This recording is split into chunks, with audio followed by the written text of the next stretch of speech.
It is your planet.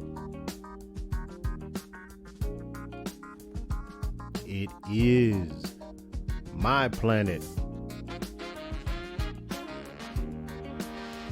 It is our planet, although it is mostly my planet.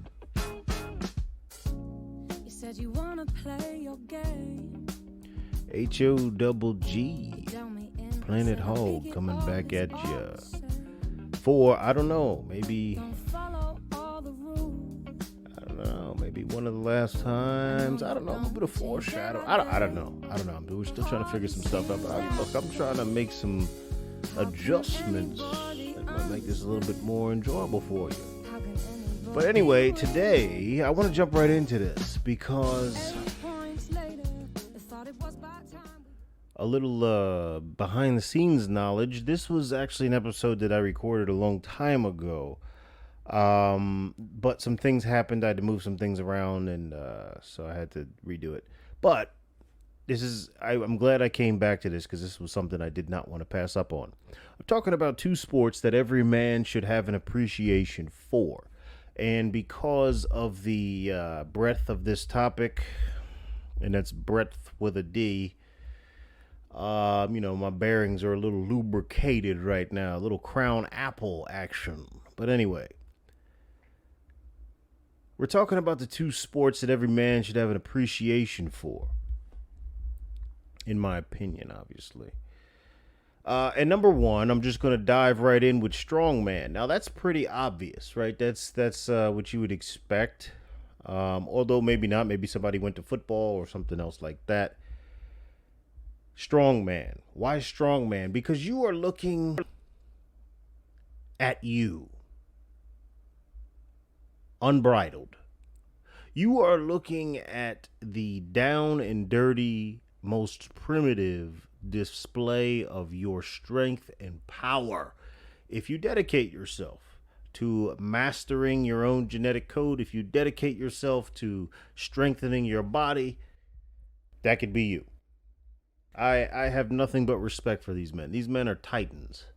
I actually went to one of the events, not this past year, that was the COVID tragedy. The year before that. Okay, so yeah, I went to that. That was down in Bradenton, which isn't but a hop, skip, and a jump away from me. So we headed on down there, and it was just amazing to watch what these guys can do. And I follow a few of them on YouTube. I mean, I just, and you know what's really cool about that sport, where it kind of, well, I would say it contradicts with what you would expect from sports, although not so much, because sports have gotten really like it's real. They feminize the rougher edges. Like it's all been smoothed and sanded down, and everybody's friends, But what sports used to represent, which was bitter rivalry, this would have contradicted that because these guys are actually pretty cordial and friendly with each other. Now there are rivalries. First one that comes to mind is Hafthor Bjornsson and Eddie Hall, because they're about to box. They're actually about to box over this rivalry that started in strongman. But for the most part, these guys are all pretty friendly with each other, and then if you watch them live, when one of them finishes, they'll usually go back and motivate the other man to finish. Because after all, who the hell can convince you to lift this, 9,000-pound stone? You got it halfway. And most of us know that part where you're starting to fight the weight and you start to shake. But for a lot of us, it's, well, a fraction of, 900 pounds or 300 pounds on an overhead press or something like that. These guys are like, they've evolved past weights. They're lifting geography. They're lifting life. These motherfuckers have moved beyond the things designed to make you strong. They've gotten stronger than that. Huh. I mean, these guys are looking like they pull airplanes, they bend frying pans. It's amazing. It's absolutely amazing. But it'll never be mainstream. And I mean super mainstream, the way the NFL is. It will never be that. Why? Especially in this climate. Why? Well, that's very obvious. Because for everything that a man has in sports, as well as anything else, but we're talking about the realm of sports right now. So, if everything a man has in sports, there has to be a female offshoot, there has to be, for every male Pepsi, there has to be a female RC Cola. Even though it's supposed to be a Coke, but it ends up being RC Cola. Because the WNBA, if you wanted to watch good basketball, and I'm not a proponent of the NBA, if you wanted to watch like the best basketball possible being played in terms of athleticism, this, and that, and you only had the NBA, because I understand the NCAA argument, but you only had the NBA or the WNBA, which one would you watch? Let's not play this game. So,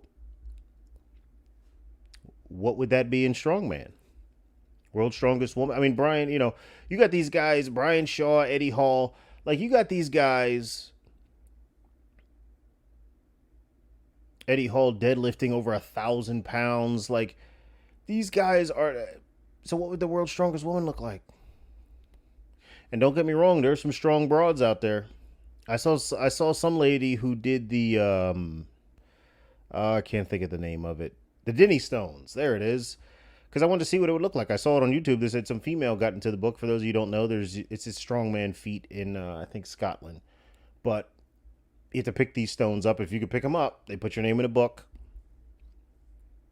And then if you can, walk them, then there's an additional record for that. But I saw some lady do it, and first of all, she did not look like a lady. She was a behemoth. So there's that part, right? Because that's one of the WNBA's biggest problems, in my opinion. Is, again, and for whatever reason, it's become taboo and sexist to say this. Look, we both have certain advantages. Ours happens to be our strength, athleticism, wit, charm, all this other stuff. But right now I'm talking about strength and athleticism. Strength and athleticism. So we use that in basketball. We use that in football. We use that in every sport we play. We make sure we demonstrate the best of that. What is yours? Beauty. Sexual attraction. But we're spurning that to prove some kind of point. And what point is that? That we know how to make a fail-proof plan not fail-proof? We know how to fuck up first and goal from the 1-inch yard line? Like, what are you trying to prove? They would rather try to play to a man's strength to prove that they're equal. But all they end up doing is illustrating the disparity. That's as inane as if one day the NFL said, you know what? We're just going to have all of our players play in thongs. We're just going to have all of our players have low-cut shirts like Ezekiel Elliott. Ezekiel Elliott might actually like this. But if they tried to turn the NFL into the lingerie football league to prove a point that we can out-sex the women, you'd be like, this is weird, number one. And number two, you're not going to win this fight. Women are far more attractive. Sorry. Well, to the WNBA, you're not going to win this fight. The NBA is far more athletic. Sorry. The WNBA could be massively more successful than the NBA, especially right now. Provided they didn't follow the same political ideology, sexed it up a little, played to your strengths. Right now, you could run, if we had just a god-awful session of sports, where it was just female sports season, right? Imagine this torture. But seriously, if we condensed it all into one season, where you had all female sports that are active. Soccer, basketball, softball, volleyball, indoor and beach.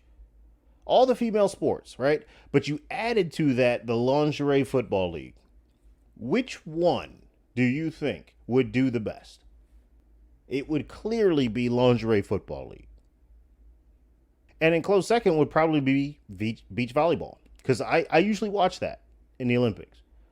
I mean, look, it's it's a different kind of appreciation.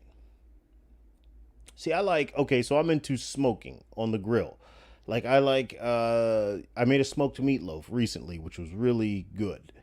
One of the things that smoking made me appreciate is I also like smoking cigars. Like, okay, but I'm talking about the grill. So, one of the things that made me appreciate was flavor in terms of when it appears, what flavors balance what. Like, there's a lot that goes into it, and that's one of the things I appreciate about it. Well, just like in certain flavor profiles, something may taste different if it hits you on the front end or the back end, because that usually determines whether it's, your base flavor or if it's just something additive, if it's something superfluous that's supposed to make it feel or taste better. And just like when you watch male sports, the athleticism, that's the base. Now, the style and all this, okay, that's the added bonus. Like, that's the balancing flavor. But when you watch female sports, it's different. The attraction has to be the base. And until they embrace this, which is stupid because the second they embrace this, female sports will start outgrossing male sports. But for whatever reason, the smart ones have allowed themselves to be deluded by the bitter ones. You keep listening to these stupid feminists and you're going to ruin yourself. But anyway, that aside, I kind of lost my point there. I'm sorry. We'll get back to it. We're on the strongman. What does female strongman look like? Oh, I don't know. Go to your gym. Because there's probably a guy that could compete in that. And now with the whole new trans athlete thing, ooh, well, that's a slippery slope. All of a sudden, female strongman turns into amateur world's strongest man. So, in my opinion, strongman could never become a mainstream sport because it really depicts how stupid the notion that we are the same is in its most primitive, in its most reductive form. Brian Shaw out there pulling, he just did a commercial for Hyundai where he pulled 3 cars. Show me one woman. Show me one. And, what's funny is, so you'll get some who will say, well, the world's strongest woman, she could do more than you. And it's like, yes, but I'm not the world's strongest man. You'll have women in different stages, right? But they won't compare apples to apples. Compare your best against our best. But that kind of makes the point, and that's the fallacy in that argument that I kind of find humorous when it's made. Is that, okay, but you realize you just took your best and tried to compare it to me, a person who hasn't dedicated my life to that. So even in doing that, you've admitted tacitly that men are superior. Because I would never say to you, if you told me that you were a better basketball player than me, I would say, well, you can't beat Michael Jordan. I wouldn't put him down on your level.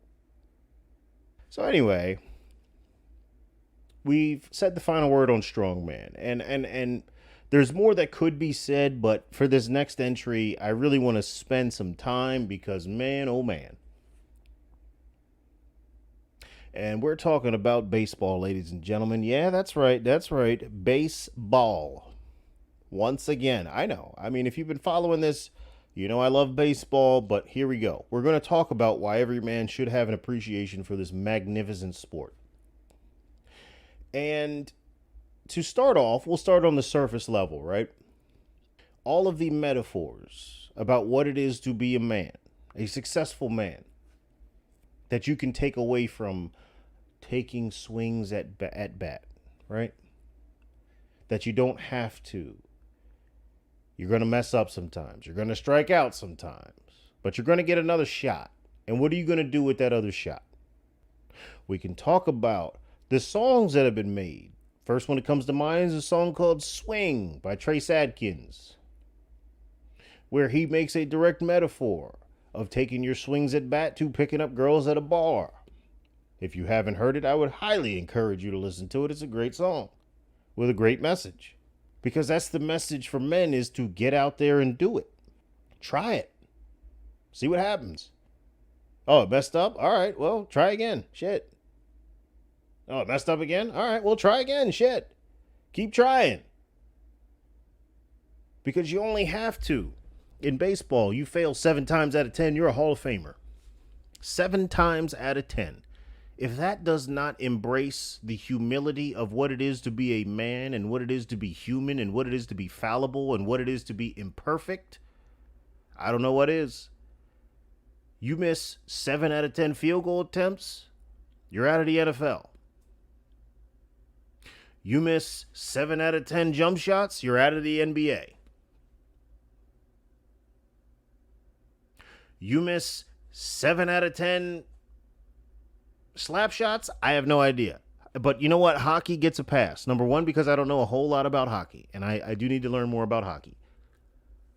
But number two, hockey gets a pass. I mean, think about it. If we're talking about sports that men should appreciate, why would hockey get a pass? Because hockey is the only sport that allows you to fight. Two men who have a beef to fight. Something that I believe, if there were more of that, if there were more mutual combat laws, probably the only thing that Seattle has ever done right, there would be less shooting. There would be less war. There would be less bad blood. Because sometimes the only thing to do with bad blood is to spill it. We are animal after all.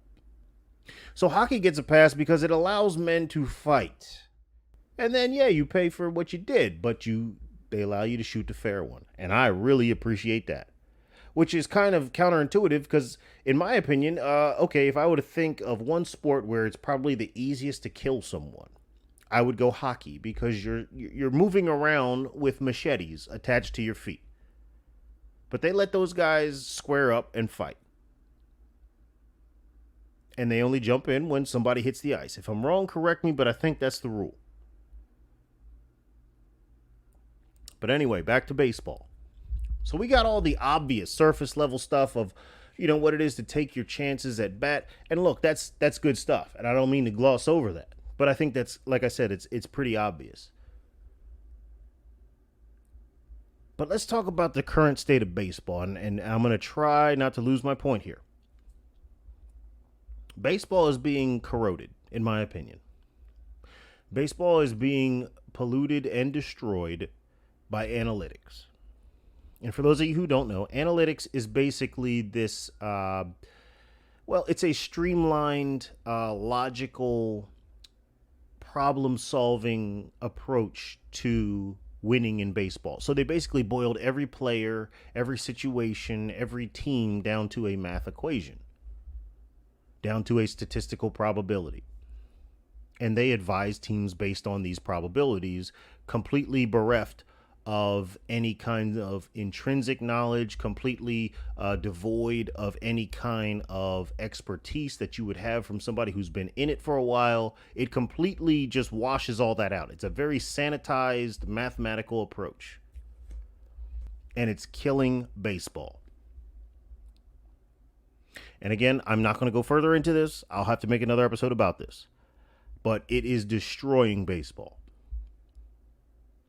And it's been extended to other sports as well. Football comes to mind. Basketball, it's in basketball. It's going to destroy every sport it's in because the people who are making these decisions are not of that. They're external.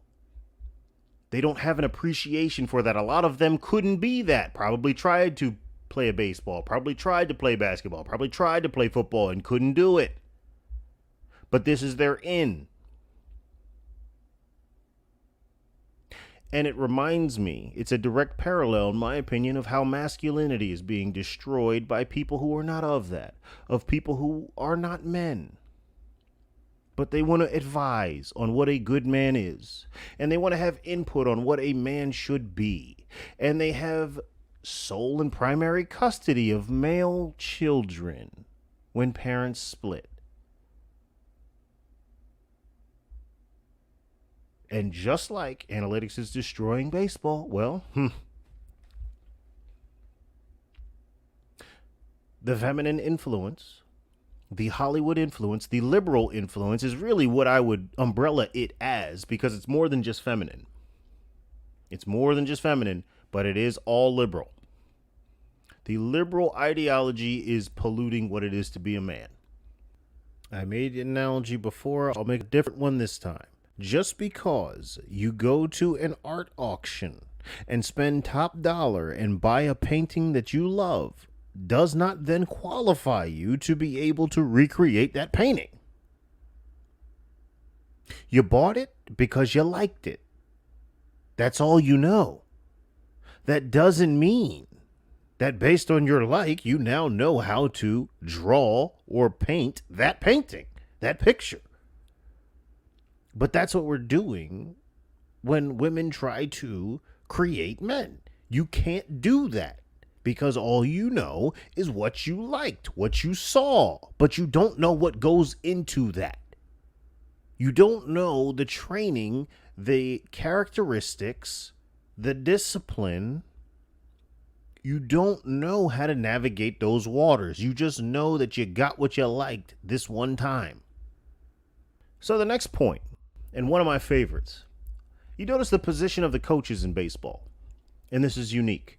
See, in every other sport, there's the head coach, and all the other coaches just kind of sit in his shadow. With the exception of maybe football, because it's a sideline. They're spread down the sideline. Fine. But baseball, you got the manager who's in the dugout with the team. The guys who really aren't playing, but he also talks to the guys in between innings.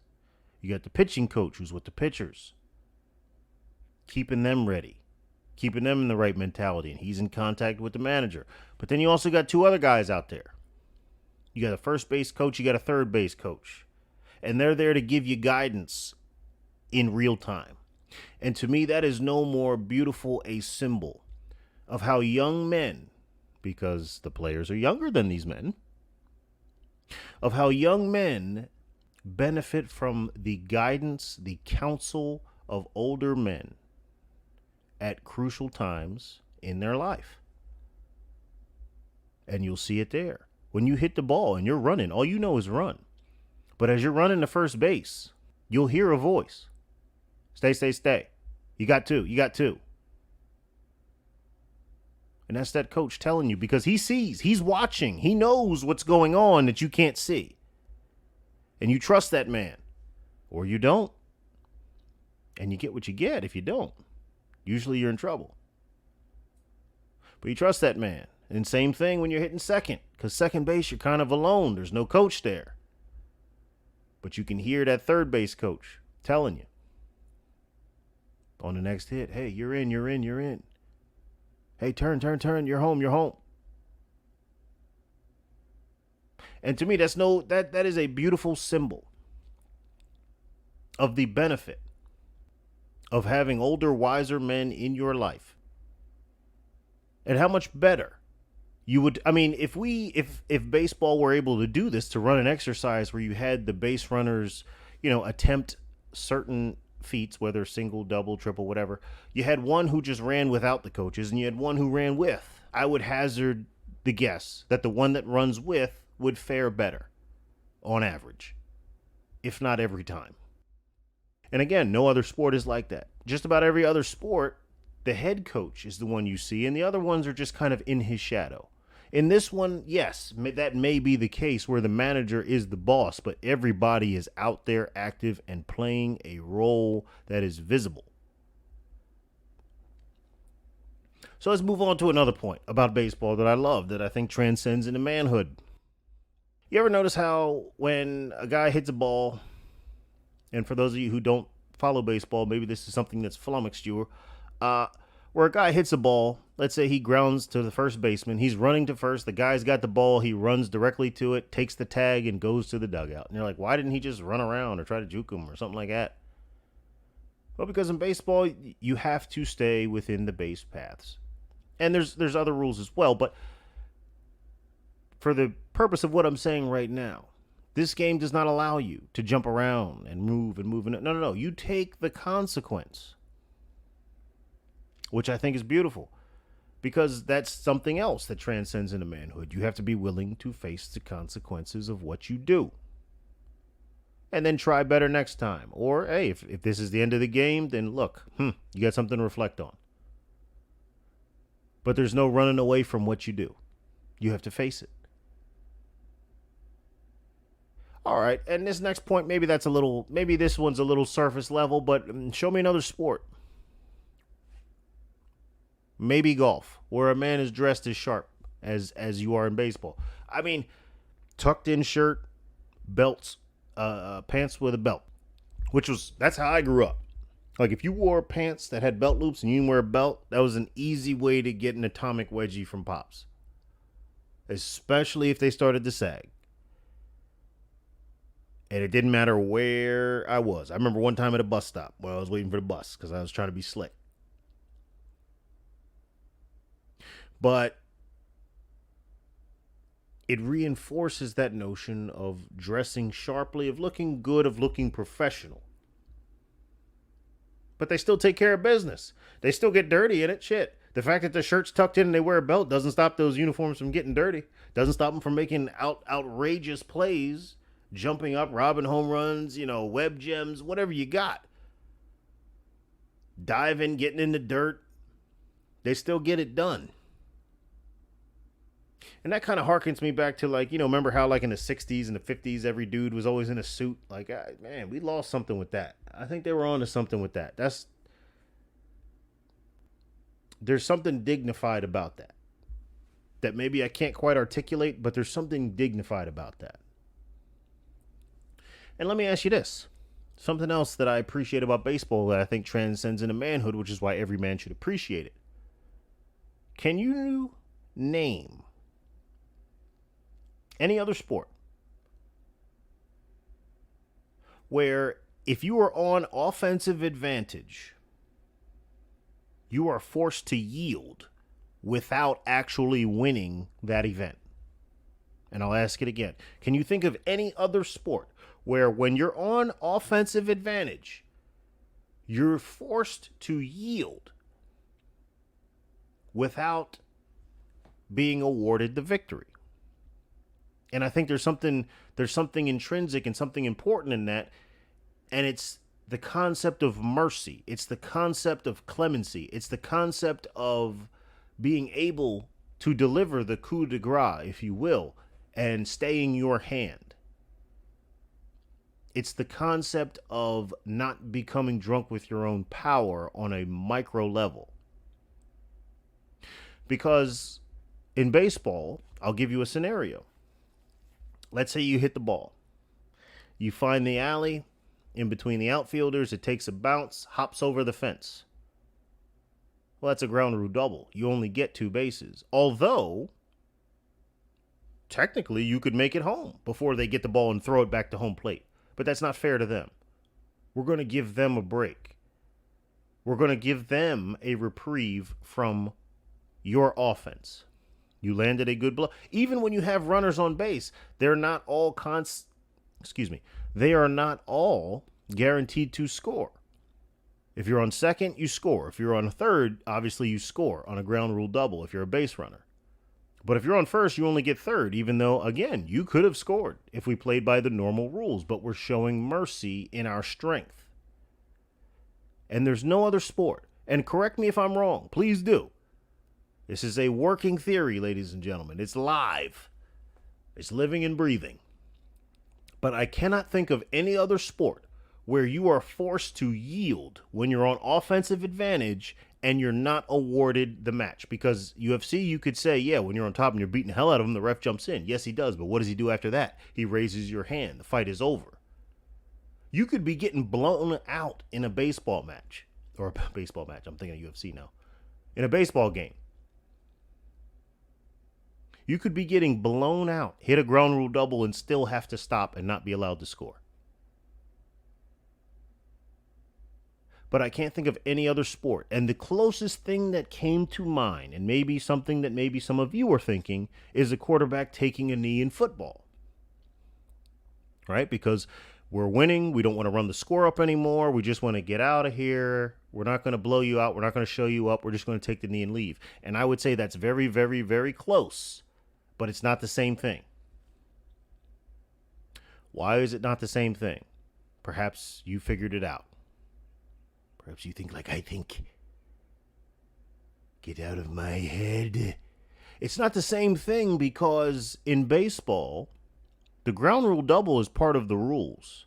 In football, you do not have to take a knee by rule. If they change that, I would agree. I would say it is the same thing. But until they change that, because sometimes you do have coaches that choose to run it up. Not very many. Certainly not on, the top level like the NFL. It's kind of frowned upon. I remember there was one coach who, it was some years ago at this point, but he was a new coach and trying to, cut his teeth and make his mark in the league. So when other teams would take a knee, he would have his defense still play like it was for real. And, you understood what he was trying to do, but it really just pissed a lot of people off. I can't remember who it was. But anyway, you learn that humility even in valor and victory in baseball. And then let's talk about the very last, the last point I'm going to bring up to keep this thing as short as we like to keep it, about 30 minutes. Enough time to wash your dishes or, whatever you're doing over there.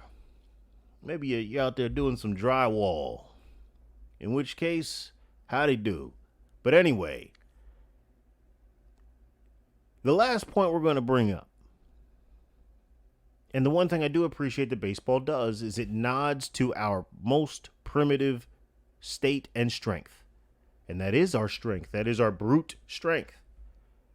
And how do they do that? Home run derby. That's baseball's version. We're going to send you the softest pitches that we know you will crush. And we just want you to crush them. As many as you can. As hard as you can. I had to clear that one up just in case. But not every sport does that. Football really doesn't do that. And that's interesting, right? Because if you were going to look for something that tested your most primal and put the most primal against the most primal in terms of displaying strength for, maybe outside of the realm of the actual season, what do you have? I mean, maybe if they expand Pro Bowl week to include, a bench press and a deadlift, maybe, then yes. But until they do that, the combine is actually the closest thing to it, and those guys aren't really NFL yet, technically. Basketball, you could say the slam dunk contest, but that's more acrobatics. To me, the most primal in basketball was Shaq getting a post-entry pass, making a quarter seal, taking one power dribble, jumping up, and dunking on whoever or whatever was behind him. Dunking on somebody, okay, I can get with that. Hockey, blasting somebody up against the boards, absolutely, I can get with that. Slap shot, I can get with that. But it's all in the context of the sport. They don't take time out to recognize it and test it and have a contest solely comprised of it individually, which is something baseball does. Anyway, ladies and gentlemen, I appreciate you all tuning in. If you like what I had to say, hey, how about this? Give me a thumbs up. And I'll tell you what, if you disagree, that's what the comments are for. If you can think of 2 other sports that are better than the ones that I named, that every man should have an appreciation for, because I'm telling you, it transcends the game. I'm all ears, man. The man behind the microphone is not God. Anyway, until the next time, ladies and gentlemen, peace.